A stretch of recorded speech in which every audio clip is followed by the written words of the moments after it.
I mean, really, I think Qi deviations are interesting to study. Partially, I think that all Qigong practitioners should know what they are anyway, and certainly Qigong teachers. I think that's quite helpful to know. Yoga teachers as well, meditation teachers, I think they should have a rough idea of what these things are.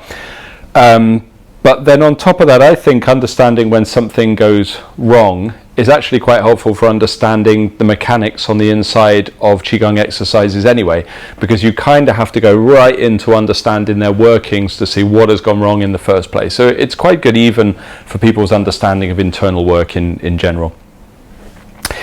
So a few facts about Qi deviation before we start, okay, in a sort of generic sense. First of all, they're actually pretty rare.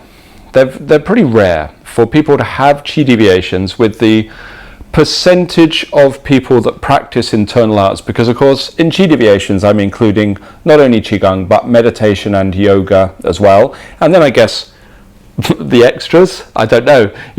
I always think that after all these years in the arts I've heard of, if I've not studied it, I've at least heard of all of the internal arts systems that people are practicing. I thought I had, but somebody always turns up with something you've never heard of, something really obscure, some practice they've been doing. So, and they've had problems with it. So what I'm including in this is Qigong, meditation, yoga, and then all of the extras, whatever these other extra practices are that involve anything using the inside of the body, the internals, can cause problems. But the percentage of people that have these issues is actually very, very low. Okay, it's a very small percentage, but simply because of the amount of people that practice, obviously, you know, that starts to add up. And I think that increasingly, I don't know if there's been an increase in people having such conditions around the world, or if I'm just starting to get known as someone who talks about these things because more and more people are contacting us all the time. I think it's probably a bit of both, a little bit of one, a little bit of one of the other. Many people who think they have Qi deviations don't have Qi deviations. This is also one of the things we should understand right at the beginning. Some people think they have Qi deviations and they do. Some people think they have Qi deviations and they don't. And there's actually a lot of people that fall into that category. And the vast majority of people, to be totally honest, that I have a conversation with that think they have a problem that's come up from internal practice is often something actually very, very simple to sort, and it's generally to do with anxiety and stress more than anything else in the vast majority of cases. And I know that might seem a little bit dismissive, maybe. I don't mean it to be, because anxiety and stress are very uncomfortable things.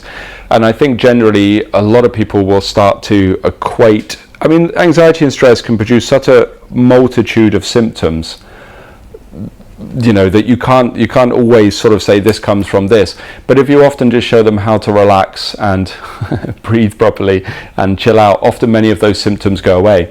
Now, to me, the kind of symptoms that arise that can simply be fixed with lowering and sinking the breath and chilling out, I don't count as a Qi deviation. Not really. I can't consider a Qi deviation something that is tricky and complex and lingering and due to a reversal or a stagnation of energy in the body. If it's not one of those things, I don't really consider it a Qi deviation. But you will find that a lot of people will assume they have it when they don't. The other thing you'll find is that a lot of people will assume they have possessions. I'm finding increasing. A lot of people seem to think they're possessed when they're not. That's something that you will hear about a lot as well, and I'll talk about what this actually means to be possessed or to not be possessed. But a lot of people seem to contact the school or go through Dana. Dana gets all their emails now saying they've got these possessions, which actually in most cases they're not actually. It's not related to that at all. And the other thing a lot of people think they have is Kundalini sickness when they really don't, because the Kundalini has not arisen for the vast majority of people who think they have Kundalini, because Kundalini is actually one of the most complex and intricate things you can possibly do in the internal arts, and I've met hardly any human beings who've even come close to arousing the Kundalini. So it's kind of incorrectly labeled, and what they actually have is an excess of energy in the nervous system, which is a different thing. So I'll talk about this as well and kind of break down the differences between these conditions. Now, sometimes when I say this to people, especially in a treatment setting, you know what I mean, got someone who's coming to see me, it's always a difficult thing, because I have to say to them, well, I have to tell them the truth, and I have to say to her, well, I'm really sorry, but according to my diagnosis, you don't, well, not even sorry, it's a good thing.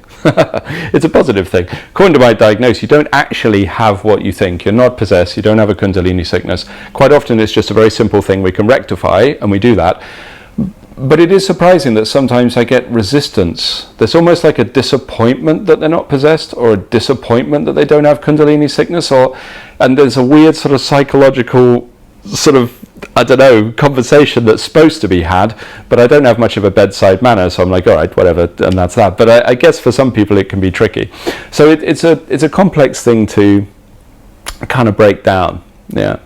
But some people, on the other hand, do actually have a problem that has arisen from internal practice, so we do need to understand them and understand what they are. Maybe first, is it bad if I eat while I talk? That's bad, isn't it? Sorry, I'm just going to read this and drink this. Professionalism, is it needed? I don't think so. So let's look at some of the common classifications first, before we do a little bit of practice, of types of Qi deviation. And these are just off the top of my head. I kind of thought about it yesterday. Common classifications. Number one, I don't have a whiteboard, I'm afraid. So hopefully you can just jot them down, yeah? You can jot down as notes, might be wise, if you're a note taker. Number one would be Chinese medical conditions, would be the first one that is the most obvious one to mention briefly. So, if you're already a Chinese medicine practitioner, you'll be more than familiar with this. And the idea that in Chinese medicine, I guess now it's been modernized and westernized in many cases, but generally in Chinese medicine, if it hasn't been westernized or modernized, we don't really talk about illnesses or diseases in Chinese medicine. We don't say you have asthma, you have fibromyalgia, you have eczema. Not really. We don't define things like that. Those words can be used, but really what we talk about are patterns, generally within Chinese medicine, patterns that exist in the body, which is why you'll hear these conditions like lung qi deficiency, or combined kidney yin and liver blood deficiency, or something like this. These kind of phrases you'll hear about. Now these phrases, kidney yin deficiency or whatever, liver qi stagnation, what these are discussing are patterns of disharmony, generally with the qi, the blood, the yin, the yang, and the fluids within your body. That's what they're discussing. So these patterns of disharmony will produce physical symptoms on the body. Okay, they can produce headaches, nausea, whatever, all these things. But they are to do with something that is happening within the qi mechanism inside the body. So some people these days think that they were metaphorical, and there's even Chinese medicine universities teaching these were metaphors for physical conditions, but that's completely off the marks, completely untrue. It's what they're discussing is a mechanism of reversal of qi within the body generally, or a problem or a deficiency or a stagnation with the qi. So in Qigong, one of the most common patterns that's going to arise if someone is going to have a Qi deviation is going to adhere to one of the Chinese medical syndromes. So it's quite possible for somebody to start practicing and for, I don't know, liver yang rising to manifest within their body. Okay, that is quite possible for that to happen. Now in those kinds of conditions, it's actually fairly simple, because that's the kind of thing a Chinese medical practitioner can treat. So even though you've heard me say this many times, I'm sure, I want to say to all Qigong teachers, if you are not a Chinese medical practitioner, which is no problem, I think it's a bad idea to be a Chinese medical practitioner and not find a skilled, I find it a bad idea to be a Qigong teacher and not find a Chinese medical practitioner in your local area that you've got to know, form some kind of working relationship with, and you can send students to, just in case they turn up and then they have these kind of patterns arise. So your first port of call, if you're not Chinese medical trained, really would be to look at that. If somebody has some kind of symptom arise and you don't know what it is and they don't know what the pattern is, they should go see a Chinese medical practitioner. Yeah, that's kind of like your bottom line, your kind of basis of it. I would also advise that Qigong teachers, Neigong teachers, Qigong teachers, whatever, I think you should have at least a basic knowledge of Chinese medicine. And you don't have to study it intimately, definitely not. Just go buy a book and just start to get a little bit familiar with it, so you understand it a little bit, and then pair up with a Chinese medical practitioner in your area. So those are the first one. Chinese medical patterns can arise. Second most common one is going to be sudden stagnation. can arise. I'll just give you this list at the beginning. Sudden stagnation can arise. So it's going to be stagnation of qi or blood, although they often go hand in hand, which is going to produce deep aches or sudden stabbing pains in the body. Now, realistically, speaking to practitioners now, I'm assuming that the people I speak to are fairly, dedicated or interested or impassioned practitioners who want to understand Qigong. Realistically, any practitioner is going to get these from time to time.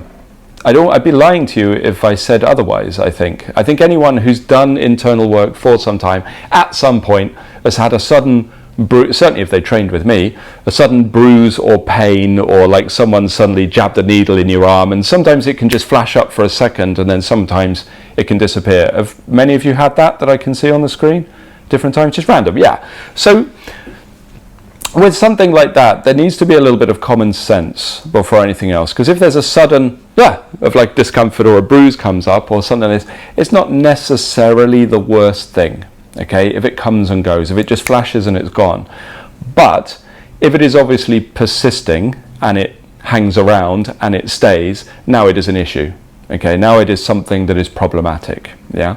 So these kind of issues where something becomes stagnant or stuck are going to vary in severity depending on where they are.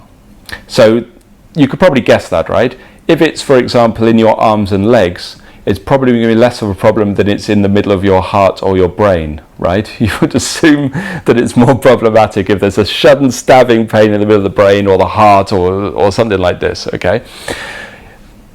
Those kind of conditions, like I say, if they flash there momentarily, it's not necessarily worry, but some people can get this kind of ache or this problem come up. So what I'll do is I'll show you over the course of this course, how to deal with or mobilize or move these stagnations in the body. Practices for it. Very simple, just to kind of move them, mobilize the qi and mobilize the blood, get it shifting through the body, because there are ways to get it to move. Next one would be temperature problems. Is that the third most common? 1, 2, yeah, I think so. That's probably the next most common. Temperature changes. Temperature changes, thermal issues. Now, thermal issues, we'll have to do a whole session just on kind of what this means, because qi, when qi moves or qi builds, qi is warm. Okay, anyone who's done qigong will know this, right? Your body heats up when the qi moves, not just from increased blood flow, but also just warmth in general moving through the body. Yoga systems often talk about a type of fire that we'll discuss. Qigong talks about fires that exist in the body. Body warms up. People do qigong, they sweat a fair amount. That's quite normal, isn't it? You become a little bit sweaty all over, or the body can overheat. Sometimes people in classes with me or on their own, I guess, are doing even the most, what would you call it, inane practice? Like it looks like it's something that's shouldn't really do anything, but they've still got a puddle of sweat that looks like they've urinated on the floor around their feet within a short space of time. So the body can heat up a lot during Qigong practice. Now this is okay, it's fine, but when it becomes a problem with Qi deviation is if that heat gets too strong, because if fire burns out of control, in Chinese medical terminology or in Qigong terminology, it can produce various problems. So lots of our syndromes or illnesses, if you like, the named Qigong sicknesses that we'll look at, a lot of them are to do with heat. Okay, heat in the wrong place, heat doing the wrong thing, heat causing problems with different parts of the body. So we'll look at that a little bit further down the line, thermal properties. But people should warm up when they do Qigong. That's quite normal. To warm up when you do Qigong is normal. The opposite would be cold. Yeah, cold. Now cold can be because of a lack of Qi in the area. Yeah, lack of Qi, keeping it really simple. For example, if someone is practicing and suddenly gets lots of cold in the lower back, around their lumbar, which is not unheard of, or suddenly really icy around the back and around the lumbar, it would indicate something to do with the Ming fire, but on a simpler level, there's a lack of Qi in the kidneys, a lack of Qi in that area. Now, people when they practice Qigong are going to get these experiences come up, including a lack of warmth, okay, a sense of cold in an area. But obviously, if that icy pain becomes common or lingering or sharp and stabbing, that's a problem. Okay, that would be another deviation that we need to look at. It's a little bit complex because the other time people can feel cold is if pathogens, Qi, are leaving the body. If they are leaving the body, it can actually feel cold, curiously. It can feel like a cold breeze moving through the channels, or sometimes you just kind of go icy on your fingers, especially on the extremities tends to be. So it'll often be fingers, toes, or weirdly, top of the head. Sometimes people can be warm all over and then just suddenly get cold on the top of the head. Now, the common sense comes in to differentiate between a problem or something that is just passing out. Now, if you don't have the visual connection to Qi, which many people don't, then essentially you can use common sense again. If it's time, if it's just there and it just comes and it goes, it's not a problem. It's something leaving. But if someone is still there after 3 solid weeks and they're like an ice pop and they're just shivering, it looks like any moment icicles are going to run off of their nose, that's more likely a problem. Yeah, so really it just comes down to that. Now, common sense should be common, right? Isn't that something implied by the name, I would have thought? But I have been amazed. I shouldn't laugh. It's bad. I don't know why I'm laughing. It's a bit mean, but I've been amazed by the people who've come to tell me stories about like a condition they've had, and then it'll be quite bad, you know, like, oh, I've got this cold, stabbing, sharp pain between the hemispheres of my brain, and sometimes it makes me feel like night terrors, like something quite extreme, you know. And I'm like, oh, that's unfortunate. How long have you had that? And they'll be like, oh, 7 years or something. And they've just carried on practicing through that problem, through that condition. And then often what happens when I sort of inquire a little bit further is because it turns out that whoever's been teaching them quite often has told them it's just a clearing reaction. A clearing reaction, it seems to be the phrase, as in keep going and you go through it. It's not true. A clearing reaction should last. A clearing reaction is a thing. You all know what that is, I assume, a clearing reaction. Like the body can manifest sort of illness or flu or something as something clears. But that should last anywhere from 5 minutes through to at most a week, maybe a little bit longer, that's about it. If it is lingering past that era, that's not a clearing reaction, that's a problem. Okay, that's a problem in the body. So common sense wants to be applied for those kind of things. Okay, so what have we got? Hot and cold. Okay with that? Just as a brief introduction. Understand what these are, okay? Nice and easy, aren't they? Next one would be emotional conditions. I'm trying to do them pretty much in the order of how common they are. Yeah, I think emotional conditions would be the next one from what I see from teaching. So that's going to be anything from anxiety, that's quite normal, isn't it? People can get little panic attacks and things from internal work. That tends to be more common from meditation and certain yogic practices than it does from Qigong, because of the nature of the two different arts. Okay, and I'll explain why later when I look at meditation sickness and yoga sickness as well. Tends to be more common in those arts. More common in Qigong is the other end of the spectrum, which is depression, an almost nihilistic giving up on everything kind of mindset. I kind of see those. I know we can't put all emotions on a black and white spectrum, can we? Not really, but can you kind of see what they're almost different ends of the kind of quality, really, aren't they? Kind of yin-yang thing here. You've got that kind of uprising anxiety, kind of panic, and that kind of dull, empty, flat kind of depression side of the scale. And I think Qigong often tends to lend itself a little bit more towards the depressive side if people have problems emotionally, probably because of the syncing and the stabilizing of the Qi as much as anything. It's got, you can kind of feel it, right? It's got that kind of energy rather than that kind of the sort of breath work that's generating the fire in some of the Indian practices. So we'll look at a little bit at why people get these conditions, because obviously that one's pretty common.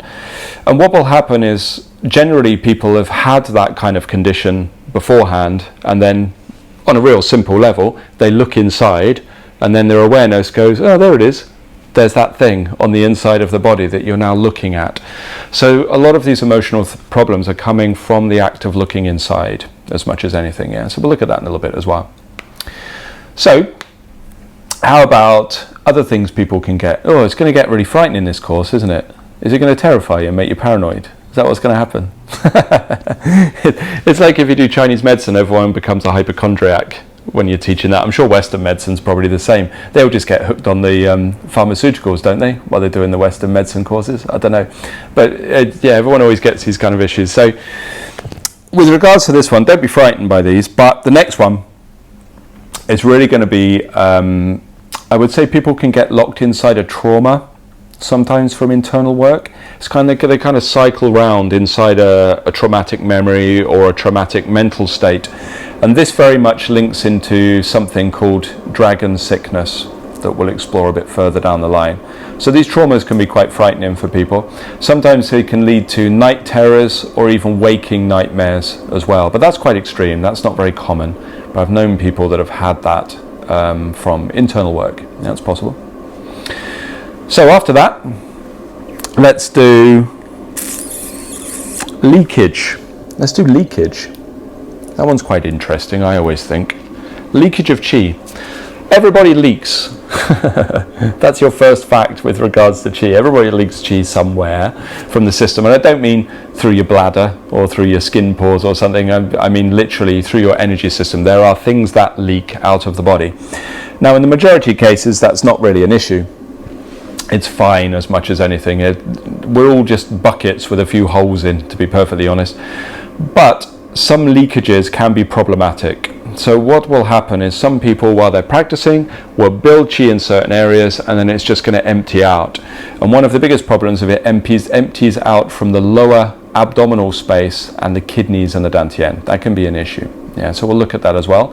And there are practices for sealing the leakages that don't involve corks or anything unpleasant like this. It's just a mental and a breathing exercise. So I'll show you how to deal with leakages a bit later as well. And then psychotic breaks. That can happen. Is that all of them? Yeah, that's probably the most of the types of conditions you get, I think. Does that all make sense? Easy enough? So again, I'm going to talk about all these, break them down, how they work, but don't worry, don't get paranoid or anything. The body stores, we know this, right? The body stores, well, it stores everything, doesn't it?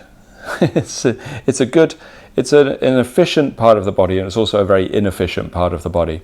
So we'll look a little bit later, not now, at the mechanism behind the body and the mind and how it relates and how these things get stored in the body. What is the actual mechanism behind it? Because it's quite useful to understand. But what will happen is once something is stored inside the body, just on a very brief level, very introductory level, often your body will then, so you don't have to re-experience that discomfort all the time, will just normalize something. So it's kind of your default space of comfort moves. Yeah, do you understand that idea? So maybe you've got, I don't know, like a shoulder pain, something really mundane, not even emotional, just a shoulder pain. And you've got a shoulder pain from an injury, and two things can happen. First of all, the injury can get better and the pain will go. That's the first option. The body's dealt with it. Maybe you mobilized it well, treated it, had some assistance. It's gone. Second option, all right, excluding it just stays forever and you stay in excruciating pain. But the second option is that actually it half gets better and then the body kind of normalizes your sensation to meet it. And I think that's what happens to a lot of people with a lot of conditions. They'll kind of meet at the midpoint. So now what happens is your kind of baseline for what feels normal in your body moves a little bit. And the result of that is you no longer feel the discomfort. Does that make sense? Okay, do you understand that, yeah? Now, I think that happens a lot more than people realize.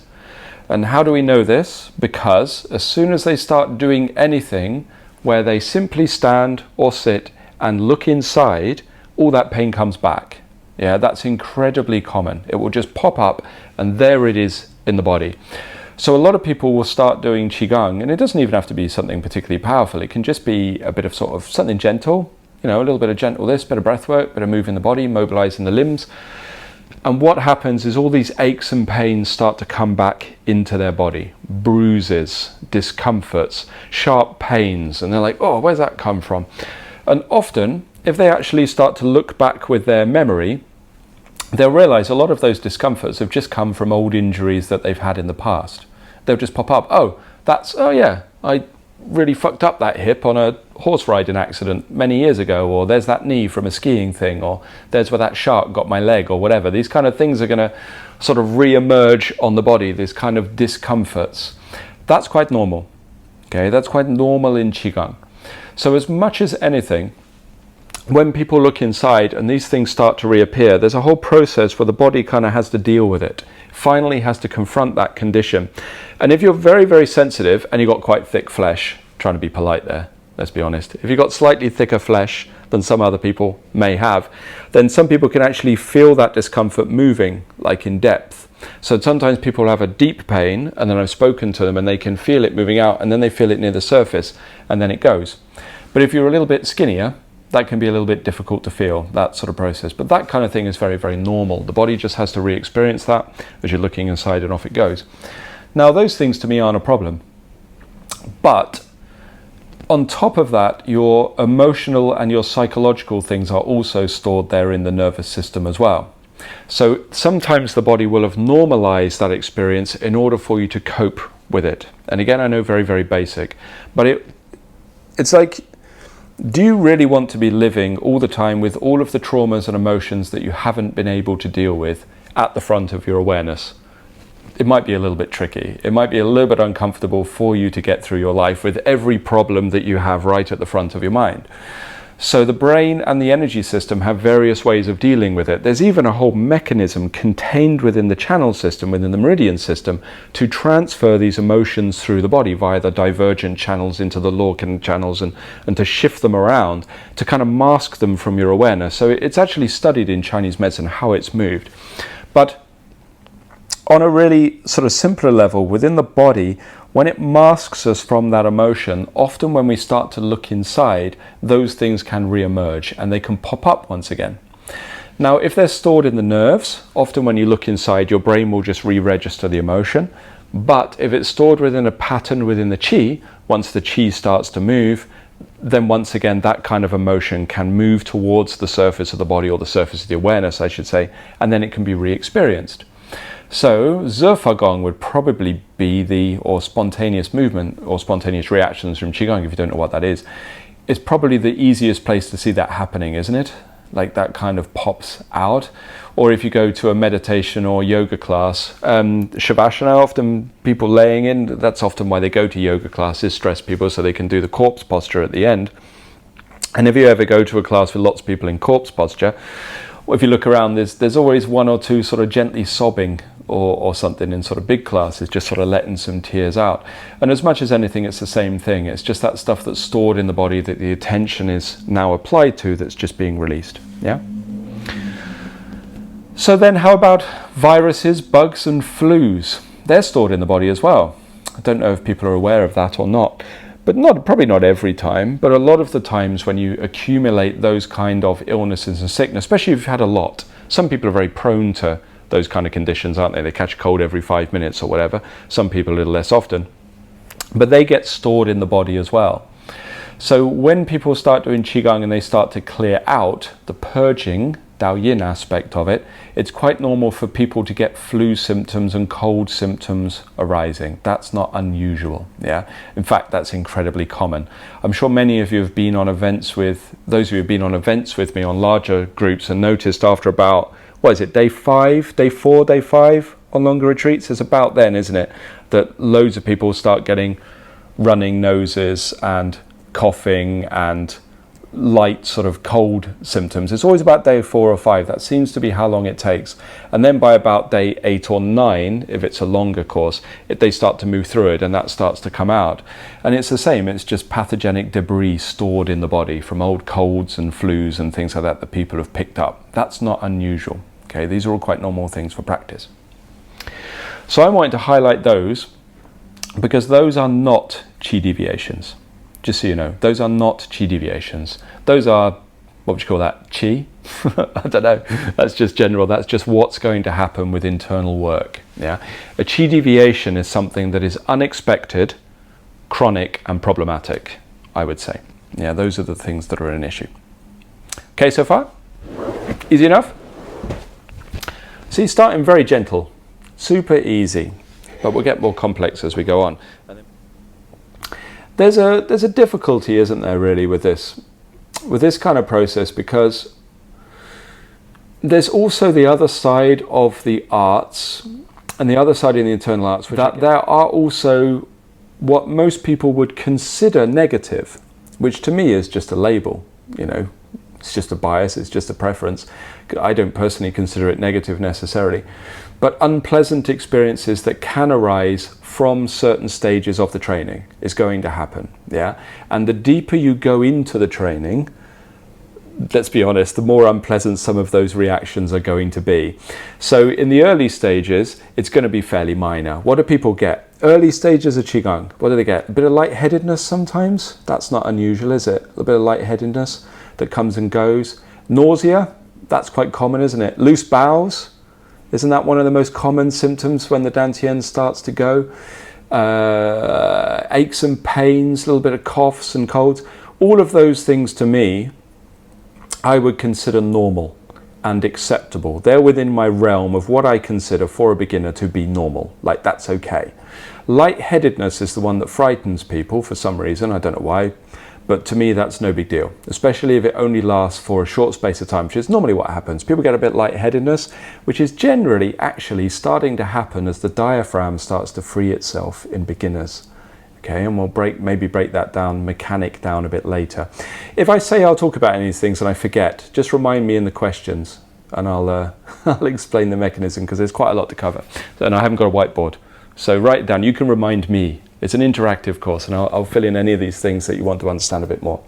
But often for beginners, what will happen is when the diaphragm frees up, okay, if we switch over to the Qi mechanism, there's a kind of energy that gets trapped in the diaphragm and it gets released upwards. So excluding any kind of Western medical thing to do with blood sugar or whatever, I don't understand Western medicine really at all.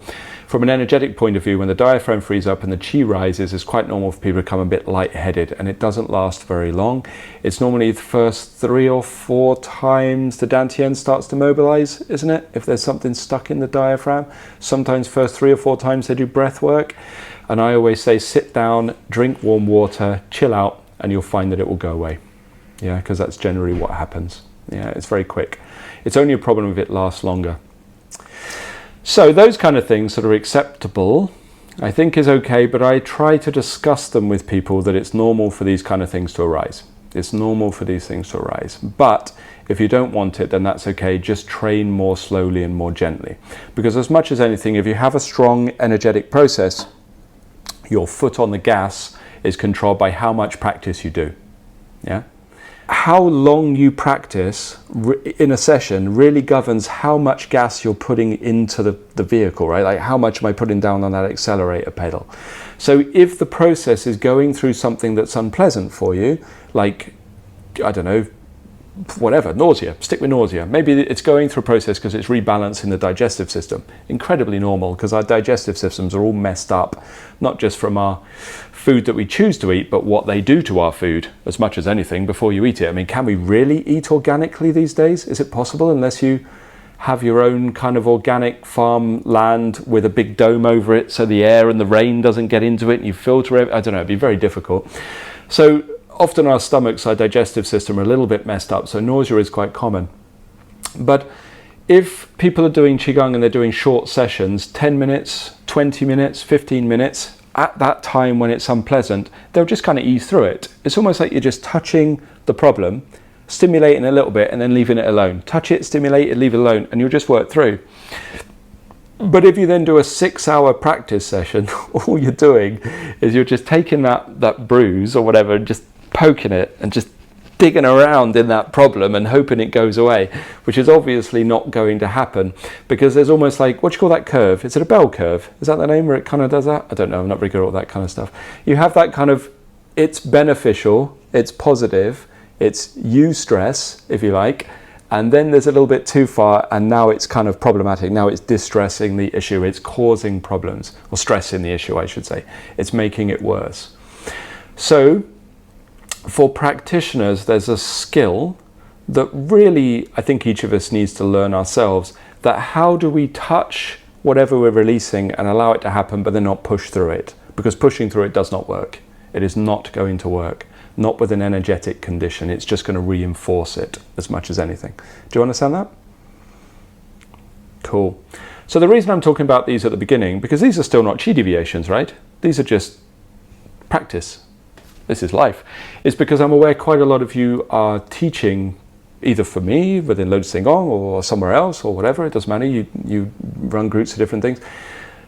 These are the kind of things that I personally find I'm having to deal with all the time. And if you don't teach yet, in the future you will probably have to deal with these things all the time as well, because that's that common sense thing that people don't have. Yeah, and sometimes people will just hit that condition and you have to tell them, buddy, stop, chill, 20 minutes, have a cup of tea, listen to some nice music, have a bath, and then do another 20 minutes or something like that, just to get them back on track, because people will just keep hitting that condition.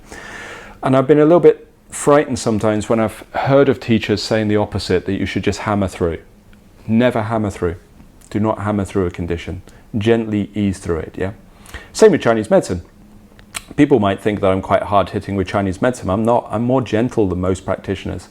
The first 2 or 3 treatments with me, if I've got someone for a series of treatments, are probably more gentle than most Chinese medicine practitioners, because I don't know what their body can take.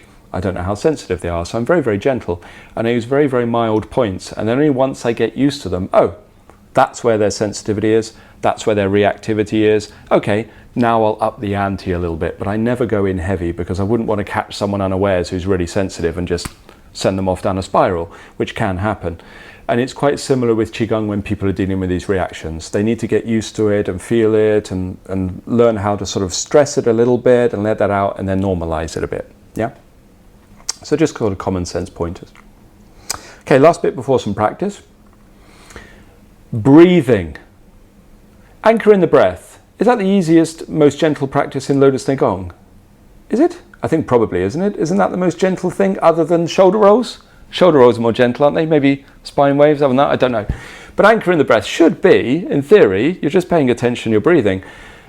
But actually, some people can get problems from anchor in the breath. Okay, something like that. Or people can get problems from abdominal breathing start to arise, which can seem a bit surprising.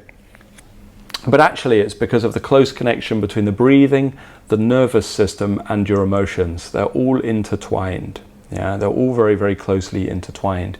We store things in our nervous system. We store things in our mind quite a lot, don't we? Although I'm getting older, so I'm increasingly losing it as far as I can see. But the breath kind of sits as an interface between the nervous system, the mind, and the Qi. Now, I could break down the mechanism in more detail, but I don't think it's needed. It doesn't matter, does it? I think it's easy to understand that our storage of memories and breath is very closely intertwined. Now, on a simple level, when you breathe in, you actually stimulate the nerves. Do you know that? Maybe some of you do, some of you don't. It actually puts more power into the nerves. It's like they would glow a little bit, if you like. When you breathe out, you actually release and relax the nerves. Okay, release and relax the nerves.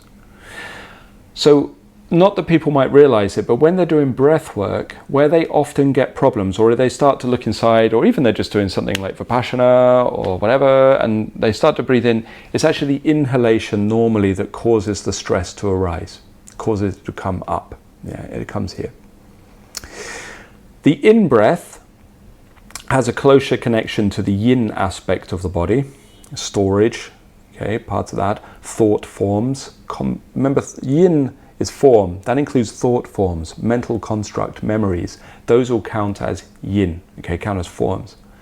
The out-breath has a connection to the yang aspect of the body, mobilization, okay, the movement of qi, the release and the conduction of something through the body.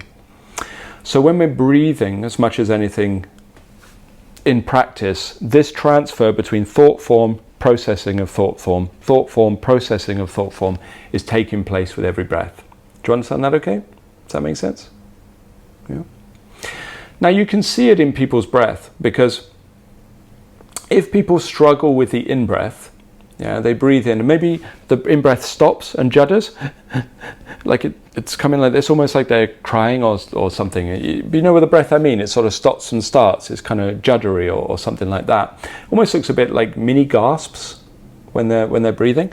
Often it's people that are struggling with a thought form, as in there is something that is consolidated at the front of their stress levels, at the front of their awareness, that is causing them problems. Okay, so it is something they are aware of as much as anything.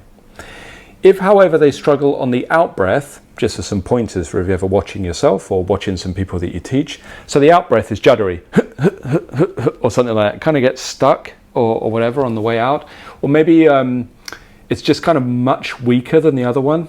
Okay, because your in breath is generally slightly shorter than your out breath, generally for most people. Okay, ideally would be balanced, but most people it's not quite. Most people's in breath's a little bit shorter, generally, especially when they're doing internal work and they start to kind of look inside. You'll see that pattern come up. But if the exhalation is incredibly long compared to the inhalation, or it kind of gets stuck and it's not long enough, you can see there's something wrong there. Then generally what's happening is their body is trying to process something, but it can't. Okay, so it's now no longer the memory itself, it's the difficulty of the processing, of the letting go, that is causing problems for them. Yeah, so it's getting stuck within their system. Yeah, just an easy way to look at it, an easy way to tell. Now, if people struggle this way with the breath, and even the breath work is causing difficulty for them, the rest of Qigong is going to be very hard. Obviously, it's going to be very difficult, right? Because breathing, stabilizing and settling the mind through the breath is obviously your start point. Okay, that's generally what we're looking at right at the beginning of this kind of process. If somebody struggles with looking inside and dealing with the breath without these kind of emotions or these stresses coming up in an unbearable fashion, then we need to be a little bit careful with suddenly ramping loads of qi on top of that. Yeah, because here is the last thing we want to understand before we do some practice, is that qi is fuel. Qi is fuel.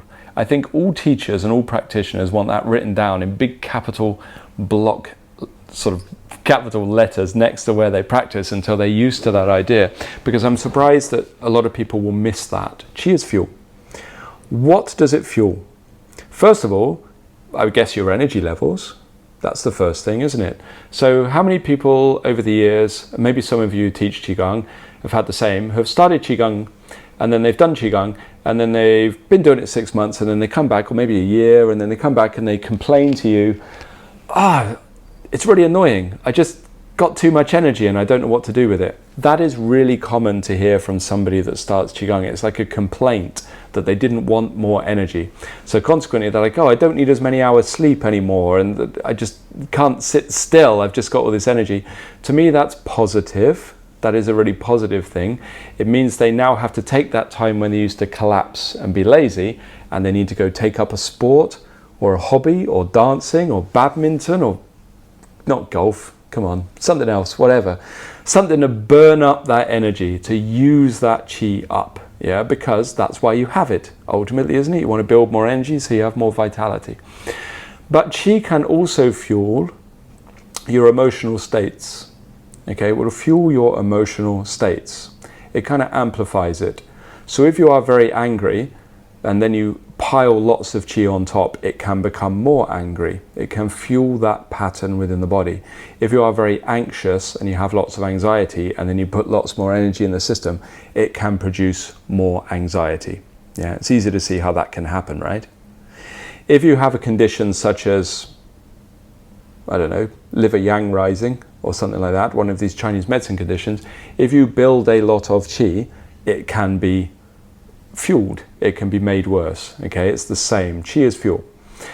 So a lot of the practices around your structure and your breath and opening the body and creating space in the body is to deal with a lot of the things that the qi can fuel. You can see that, right? That's what it's for. We learn to sink the qi out of the chest cavity as much as anything, isn't it? So that it goes to the dantian. Because the dantian is more capable of processing the qi than your heart is. Okay? The dantian is more capable of processing extra energy than your head is, than your brain is. So we want it to go down there. We want the qua released and relaxed so it can aid with the dropping. We want the channels opened and extended. Because channels, sometimes people miss this, they transform things. Do you understand that idea? Channels transform things. Do you get that? Or do you not understand that? Some and some. Yeah, okay, some do, yeah. Some do, some do. So, once you start to study channels in the body, you'll understand that they're not so much like waterways where something is flowing. I know that's often like irrigation ditches is often the metaphor they use in Chinese medicine, where something flows, but it's not actually like that. Along the length of the channel, there is a process taking place. So the qi is at different levels of density, at different lengths of the channel, different parts of the channel system. And the qi is transforming. It becomes more yin or more yang, thicker or thinner, more ethereal, more dense, more consolidated or more fluid as it moves through the channels. Now, most of the time, if someone's channel system is fully open, there should be no problems in their body. There should be no problems. Now, this can be a wild thing to get your head round, and I think it's even illegal to say, isn't it? I think it's illegal for me to say that in many countries, but I'm in Asia right now, so therefore I am held by Asian rules, so you can say whatever you want. But in actual fact, I think, if the channels are open and the qi is flowing, then there will be no physical ailment in the body or emotional or mental ailment in the body whatsoever. That's something you're not allowed to say in the West because it causes legal issues with regards to Chinese medical treatments and things like that. So the caveat to that is it's very difficult to open the entire channel system. All right, that's very hard. It's very, very complex. To open the whole thing is very hard. But if the whole thing was open, you would have no conditions. So if you have asthma, if you have migraines, if you have life-threatening stage 4 cancer, okay, I know that's unpleasant to talk about. It means there is a blockage in the channel system somewhere that is not transforming that energy. That's what you're no longer allowed to say in the West, as far as I'm aware. Now, that's difficult to understand, and I think it's difficult even logically to get your head around. Do you find that hard logically? I find it hard logically. People do, some don't. I find it tricky because, if, for example, what about if you tear a muscle and rip a muscle all down here from, I don't know, something horrific, skiing accident, and this is all torn and the bone is broken? Like, how could you argue that's the channel, right? That needs physical treatments. Well, several times I've had that disproved, where I've actually seen people move the energy in that area, and whether you believe it or not, I've seen the tissues re-knit and the bones re-knit in somebody's body. They actually form and reform at that point when the energy starts to flow through that area. But obviously finding someone who's able to do that is very, very difficult because there's hardly any of them able to do that. It's a very high level of skill. I went from a broken ankle to a not broken ankle in the space of about 24 hours or something like that, after a treatment that I received from someone who was able to transform the energy flow within that area of the body, and it literally reconstructed itself. So it is a very, I think it's a difficult thing to get your head around. I think it's hard. I find that hard. Even after having seen it and seen the proof of it, I still think it's difficult. But maybe that's just my Western programming or logical programming, I don't know. But essentially, if you take that to a lesser scale, all conditions in the body that can arise from Qigong can be fixed by the channel system opening. Okay? Do you understand that? So if your channels were open, you would have no Qi deviations. If your channels were open, you would have no Qi stagnation. If your channels were open, you would have no syndromes. You would have no liver blood deficiency. You would have no kidney Qi deficiency. You would have none of those things. They wouldn't be there. Because the channels transform the conditions. It's alchemy. They convert things from one state to another. Yeah? So all of the work we do to open the channel system is about that. How can we deal with and balance and process this extra energy that's in the body? This is why we have stretching, opening the body, Daoyin exercises, spinal Daoyins like the dragon Daoyins and things like this, all aimed at helping these kind of conditions. So, how does that sound? Do you understand all that? Make sense? Apart from the illogic of the physical condition one, that's a bit fiddly, isn't it? So let's do some practice. So those things I talked about there, as an introduction, can you see none of those are really Qi deviations? Not really. They're just things that are to do with practice, but I want you to understand them a little bit before we break them down individually. So let's sit. Let's have a... So seated practice, spine upright. You can either sit cross-legged on painful sit bones, or you can sit on a chair, I don't mind, whatever. So what I'm going to do is I'm going to just take us through some breathing exercises, very basic. First session, so super basic, just to regulate some issues, some very simple ones. But before we do anything, let us just sit together. Just settling the breath. And we'll just spend 5 minutes sad before I start talking to you about guiding you how to adjust your breathing. So first of all, just sit. Spine upright. Let the body breathe in and out through the nose. Just go into your practice that I'm sure you're aware of settling and anchoring the breath.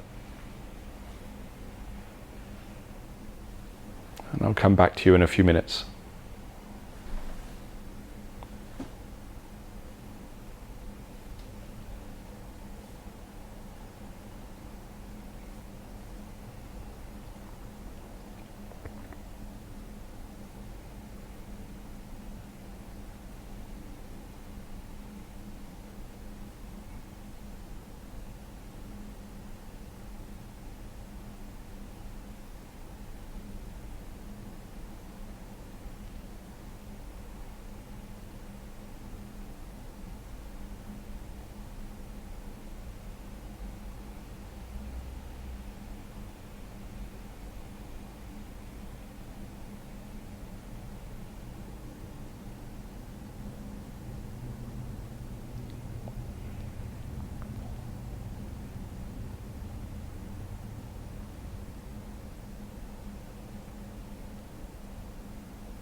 Okay, so starting nice and easy, just I'll give you some quick fixes for some issues. Really simple, and then we'll make them more complex as we go on. So at the beginning, just some easy breathing exercises, and then as we go on, some specific Qigong exercises and movements and sequences for specific conditions. But always start easy. So here while I'm breathing, just sad. Obviously, you're familiar, I'm sure, with anchoring the breath and all of these kind of ideas. The idea that the breath will open up and regulate itself when given the awareness, okay, the attention applied to it. But with regards to the breath, okay, this is what I was saying with what will happen with someone who has difficulty. The first of which is when they look inside, obviously something can become apparent. But then when I'm breathing in, if it gets stuck, like pay attention to your breath now while you're breathing. If it starts doing this, like stuttering on the in-breath, almost like you're trying to catch your breath, or gasping, even on a very, very minute level, that's what I was saying, that it's having trouble with the consolidation of a form, something that is solid, a thought form. If when I breathe out I have problems, it's stuttering, it's jagged, like this, it's starting to go here, it's the problem with difficulty with processing a thought form. Now it might sound strange, but for meditators, if you actually look when thoughts arise within your practice, obviously your mind can do all sorts of things during meditation, but thoughts only pop into your head on the in-breath. People might not have noticed, but when I breathe in, it's in this space that a thought can pop into my head. Now it doesn't mean that that thought will disappear when I breathe out, it can stay. So breathing in and out for a long period of time, that thought can be there, but the moment it pops in is going to be on the inhalation. The point that a thought stream arises and you get lost in it is going to be on an exhalation. That's when it's going to appear, because the mechanism of the mind, the nerves and the breath are connected. It doesn't mean, once again, that it can't stay there, because once I start breathing out and a thought stream is in action, that form is unfolding into a stream. Now when I breathe in and out, it can stay. It can keep unfolding, but it pops up at those specific moments. If you are a meditator, just watch. Don't take my word for it. Over the next few weeks, next few months, just pay attention to your practice. You'll see. See if this pattern pops up in you. Now, that pattern doesn't matter. Particularly, it's just interesting, other than it's relevant for people that struggle when they look inside with regards to their breath. Yeah, because if you are teaching and you see this, you see these reactions ever on Qigong people or meditators? Like almost like a gasping, like they want to cry or something I've seen. That's the inhalation. They are struggling with a thought. Okay, struggling with a thought. So essentially that needs to let go, needs to release. If, however, they do this sort of collapse and panting type breath, it's a little different. Now what they're struggling with is the body is trying to process something, but it can't. It's stuck. So sometimes they actually come back from that release process a little bit. Yeah. So 2 simple breathing methods, and I'll explain how they work with this a little bit later. So first of all, just breathe in and out through the nose. Let everything settle like you already have.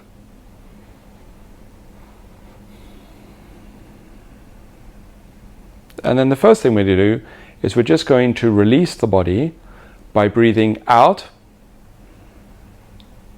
and then stop your breath for 1, 2, 3, 4, 5, and then just allow the body to breathe in. Then let it breathe out of its own accord, and then stop the breath. 1, 2, 3, 4, 5. Allow it to breathe in and out. Stop the breath. 1, 2, 3, 4, 5. Let it breathe in. Out. Stop the breath. 1, 2, 3, 4, 5. Okay, keep that going just for a few rounds. Let the body breathe in of its own speed. out of its own speed. Then just stop the breath.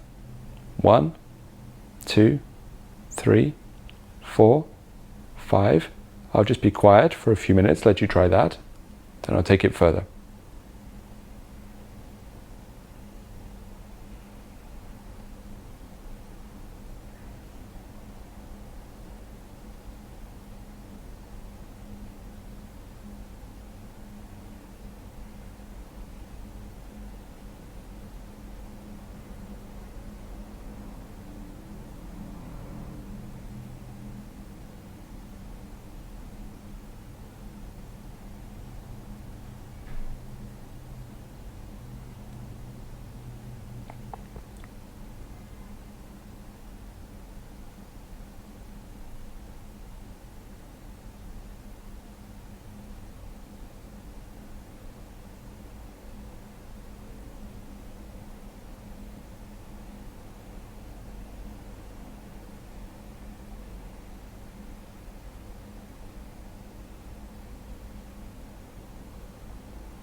Couple more times like that.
Okay, so now, when I hold the breath, when I stop the breath, don't hold it, is the instruction. So there's a difference between breathe out, kind of lock, like a tightening, or breathe out and just don't breathe in. Okay, there's a difference between the two. If I hold or I lock, which people will have a tendency to, it will create more stress. So I breathe out, out, out, out, out, out, out, out, out, out, and then I just simply don't breathe in. Okay, I don't lock, I don't hold, I'm not trying to store breath, I just relax. And a lot of people, you'll just have to reprogram that unconscious habit of locking. So that's the next part before we move on and add in some movement. So I just want you to breathe in of your own accord. Breathe out of its own speed. And then don't lock. Make sure you're not locking the diaphragm, locking the abdomen, tensing. You're just not breathing in. There's a difference. To the count of 5, so it's not too long. And then breathe in. And so on and so on. Just a few more times. Just get rid of any unconscious lock or hold that you have. Especially if you've trained a system that trains a lock. I want to train that out, just for the moment.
Okay, 2 more.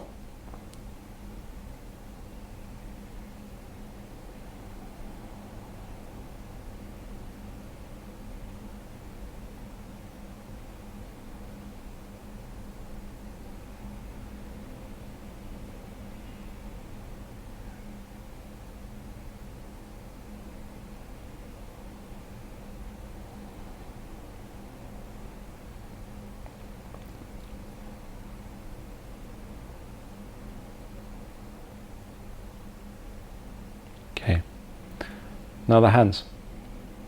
Yeah. We can use them in various ways, but essentially the most effective one for what I want you to do is to put your left thumb in your right hand, Tai Chi Mudra, yeah? Left thumb in right hand, grasp it lightly, and then the other fingers just collapse on top. Yeah. So my left thumb doesn't have to touch my right palm. Yeah. It's my left thumb in my right palm, and then just relax the hand, super sealed like this. So you're just kind of holding your own hand basically. Genders don't matter, okay, as in left or right. Just go whichever one is most comfortable. If that feels really unpleasant, you can switch it and put the right thumb in your left hand and seal the way around. But for me that feels weird, see? That feels strange, so I prefer my left thumb in my right hand, but you can use either one, yeah? And what I'm going to do is I'm just going to rest it. I rest it on my legs. I don't hold it. I just rest it. It's just sort of sat in my lap comfortably. And the hands are just like a dead weight, because I'm not using them for any specific Dantian function or anything. I'm just creating a counterweight at the bottom, which will gradually guide the mind down. This is option 1. Okay, option 1. Option 2 would be for someone that is too stressed or too anxious. But what I want you to do is we'll try the difference between them. So first of all, we'll try this, then we'll switch to the other one. So back to our breathing. I let the body breathe in. I let the body breathe out. Then I just end the breath. 1, 2, 3, 4, 5. Then let it breathe in and out.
So there should be no force on any of this. Naturally allowing the body to breathe in through the nose. Naturally allowing it to breathe out through the nose. And then I don't force it to not breathe. I just kind of stay there. my mind can gently just count rhythmically, like self-hypnosis. 1, 2, 3, 4, 5, before I then let the body breathe in again. And out and repeat. I mustn't lock, I mustn't hold. The mudra creates a counterweight on the bottom, dead weight with the arms, which will encourage the mind and the chi and the diaphragm down.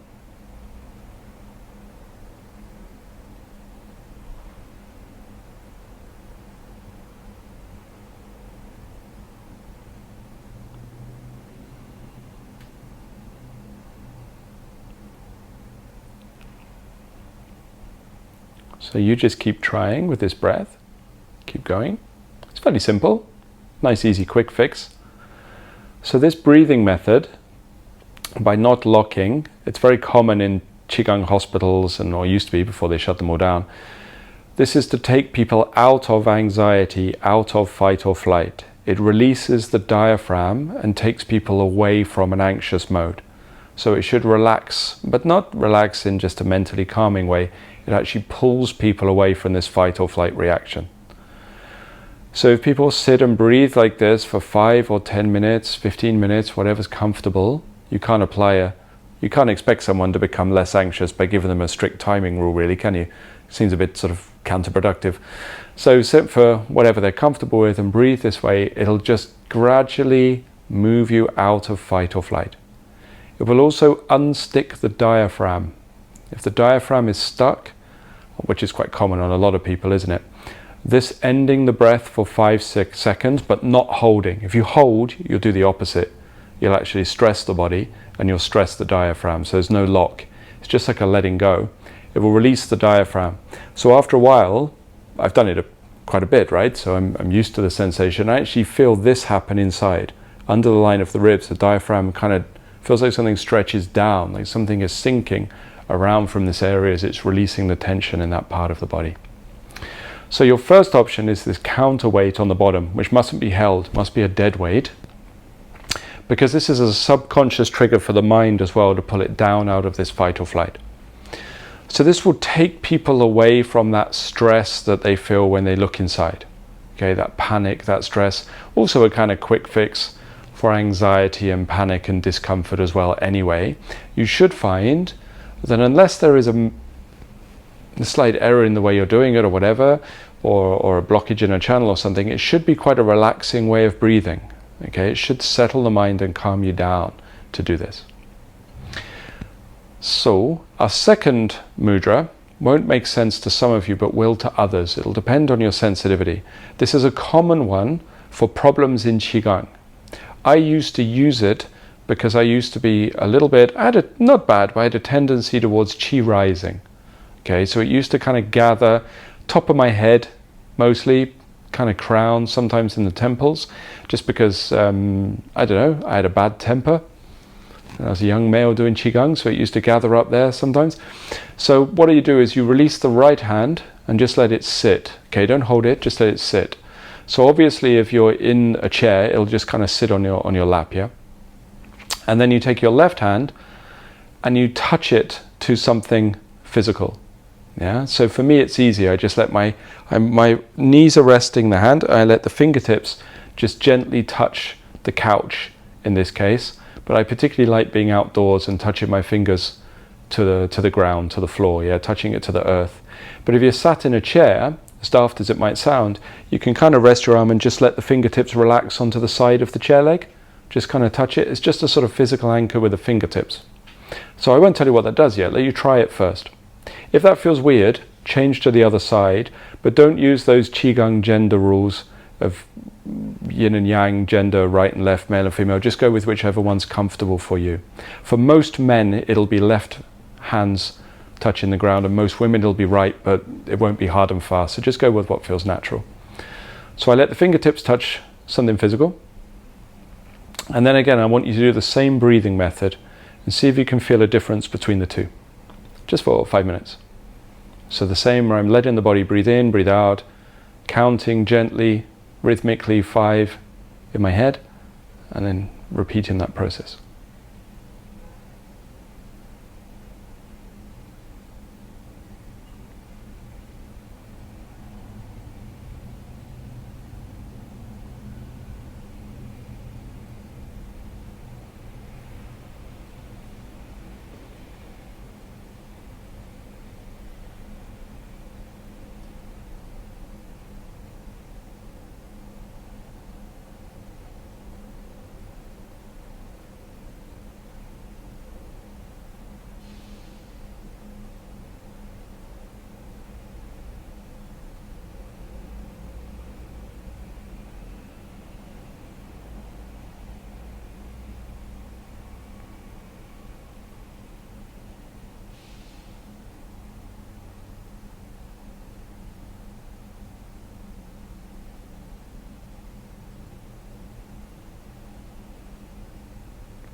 Just a few more breaths this way.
Remember not to lock when you don't breathe in. Just relax. Don't lock. You're not holding the breaths so much as just not breathing in.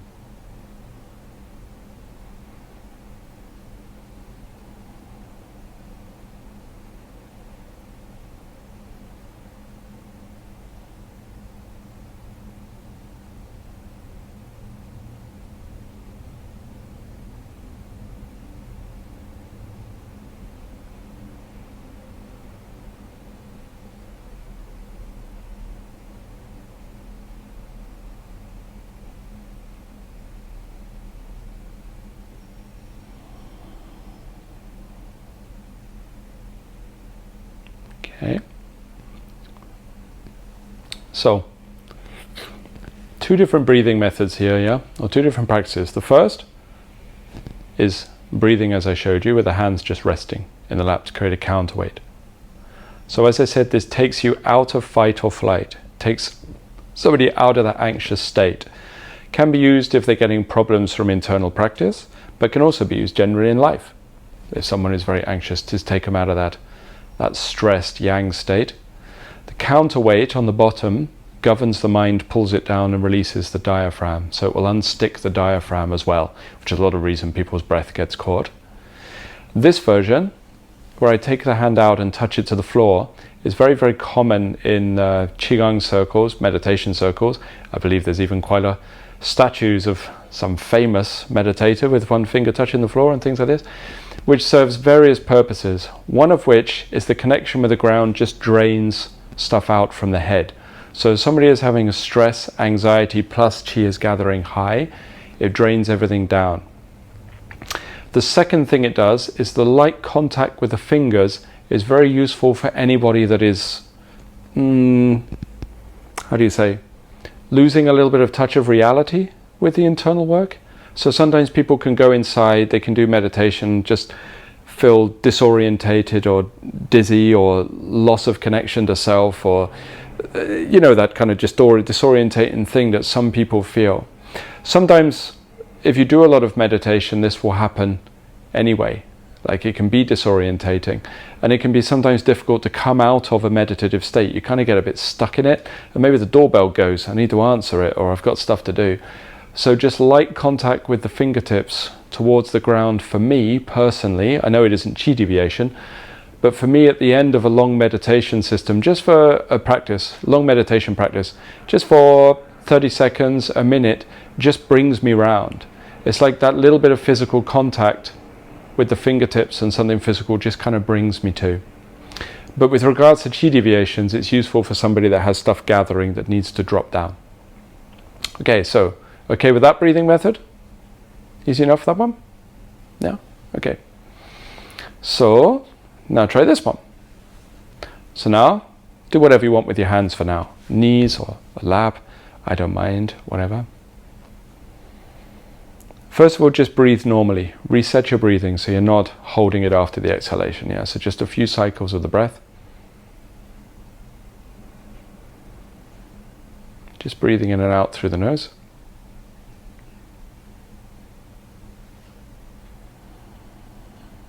Just let it go back to normal, a baseline breath.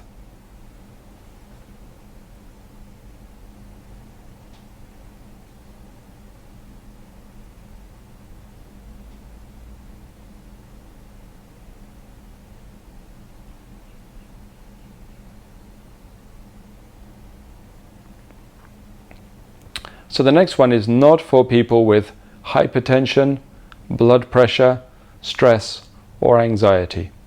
And I know that already probably half the group's gone, all right, I'll sit out this, it's fine. For trying it once and doing a short version of it is fine. You can all try it, whatever the condition is. But what I'm saying is, if you do have those conditions, don't do this all the time. Yeah, but to try it is okay, I think. Give it a go. Won't kill you once. One time won't kill you. So essentially what we're going to do is we're going to stimulate the nerves, not in a stress way, but just to kind of bring them to life a little bit. And it's very simple. It's for people that are maybe lethargic, docile, or maybe when they do the internal arts, it just makes them feel like they want to fall asleep and doze off. And essentially that will happen if somebody taps into their body in the internal work, and then there's a big deficiency, a big exhaustion, it will just kind of show up. So it's almost like a kind of narcolepsy kind of appears when they start to look inside and look into the body, yeah? So, it's very simple. I said we'd start basic, it's just the opposite. So what I do is I breathe in, I hold my breath for 1, 2, 3, 4, 5, then I just let it breathe out. Then I let it breathe in. I don't hold the breath after the exhalation. I just breathe in, then I hold 1, 2, 3, 4, 5. Then I just let it breathe out naturally. and then in naturally. I hold 1, 2, 3, 4, 5. Breathe out. Then in. Then I hold 2, 3, 4, 5. Okay, and so on and so on. So the same. Don't lock. If you've trained a mechanism where you lock the breath, sort of breathe in and hold, don't. Just breathe in. Keep it relaxed. No lock. Just don't breathe out. Just count the 5 in your head. A little rhythmic, hypnotic process for you. Then breathe out. And then in. Hold. 1, 2, 3, 4, 5. Breathe out. In. Hold. 1, 2, 3, 4, 5. And then just for a few minutes, try this.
Okay, now add the hand positions. For someone who's tired and also gets cold, like their body temperature drops, what we do is we make a very bad fist. We put the thumbs, don't know if you can see that, I'm putting my thumb in my palm, and then I just close my fingers around my thumbs. So I'm just holding my thumbs and I can rest them here. This is option 1. So we'll try this for a minute. Essentially it traps the heat so it can't escape out of Lao Gong, so the body warms up. It's like it gets kind of backed up in the system.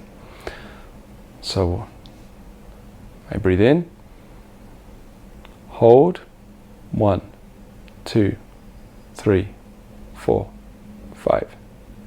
Breathe out, then in,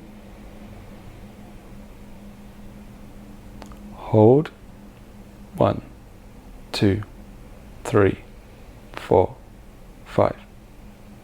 And then carry on at your own speed.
Good, just a few more times.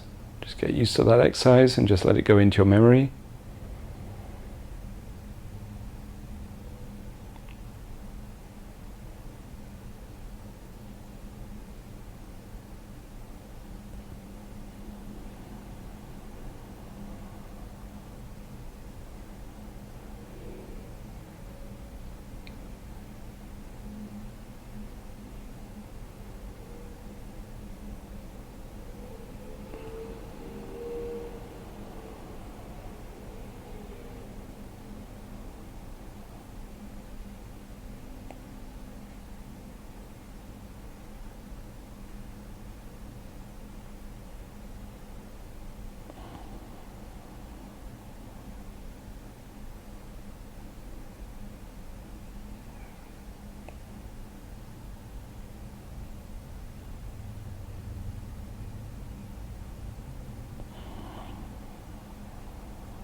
Good. And then position 2 is if there's not too much heat in the body, essentially just rest the hands on the knees. Some people prefer palms up, some palms down, doesn't really matter. But I don't need to go here in the lap, so I'm not trying to consolidate. So palms up, palms down, doesn't matter. It's just a few more breaths.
And then twice more.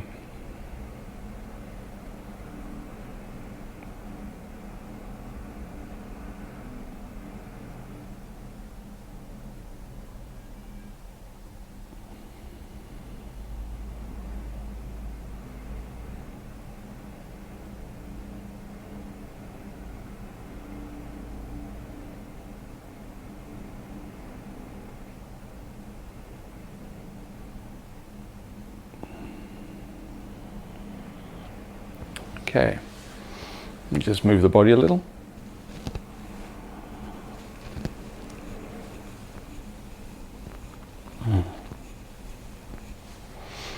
Okay, so two very simple breathing mechanisms or breathing practices just to adjust conditions in your body. Okay, it's because I want to start this nice and simple and give you some common simple fixes that a lot of people will struggle with, because as I said, a lot of people, if they're getting problems from internal work, often it's anxiety, fight or flight, stress. So the chi is going to rise. Okay, it's going to go up because they're caught in that stress state. So as soon as they start looking inside, there it comes, there's that stress state. Now the nerves obviously need to relax, need to get out of that state, but the stuckness of the diaphragm affects it as well. The connection of the diaphragm to our stress levels, our nervous system, even the liver in Chinese medicine is very, very close. So the holding the breath, well, not holding, shouldn't use that word because that implies locking, right? Just hesitating after the exhalation and just letting it release, letting it drop with one of those two hand positions, either to anchor or to drain the qi out of the head and bring you back to reality if things are a bit spacey. Okay, this is the first one. Second one essentially holds the nerves in a slightly stretched out state, which is why it is stimulating. So when I breathe in and I stop breathing here, okay, if you think about it, your nerves are like a cage that kind of encapsulate the body. That's how I always think of them, like tree roots over the surface of the body, right? And then what happens when I breathe out and I hold, they're just held in that slight stretch state. So what happens is that just stimulates the energy into the nerves just to wake people up. So this is kind of lethargy or general sort of fatigue, which a lot of people will encounter when they do internal arts. We all get that sometimes, right? How many of you are meditators, totally wide awake, you sit down for meditation and you start dozing off within 30 seconds or something, and there's no logic to it. It's just exhaustion starts to come, and you're trying to get through the meditation session like this. This kind of exhaustion, if it's chronic, if it's occasional, it doesn't matter, it's normal. But if it's a chronic, it can be a problem. So the retaining of the breath on the inhalation just starts to kind of wake the body up a little bit, but can be problematic if people are hyperstimulated. It's why we don't like breath retention very much for a long time in the internal arts as a kind of for everybody, because they have these effects upon the body. Sealing of the hands traps in heat. So some people, commonly when they get that fatigue, they often get a temperature drop as well. So it just enables that heat to build up, just sort of warms and wakes up the body a little bit, yeah?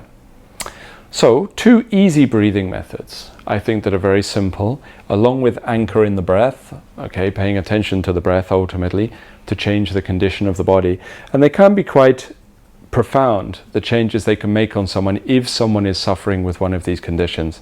I think it's safe to say that probably out of the 2, the first one's going to be the most useful. Don't most people suffer with fight and flight, stress, anxiety, and chronic tension at the state of the world more than anything else, more than the second one? So I think this breathing method is going to be more useful just to take people out of that state and drop them down. And it doesn't have to be done for a very long time. It's short bursts. You were just sat there for like 40 minutes or something, you know, but you could do a lot less. You could do 5 minutes, 10 minutes, 20 minutes, just easing that diaphragm, that nervous system tension away to get them out of that state.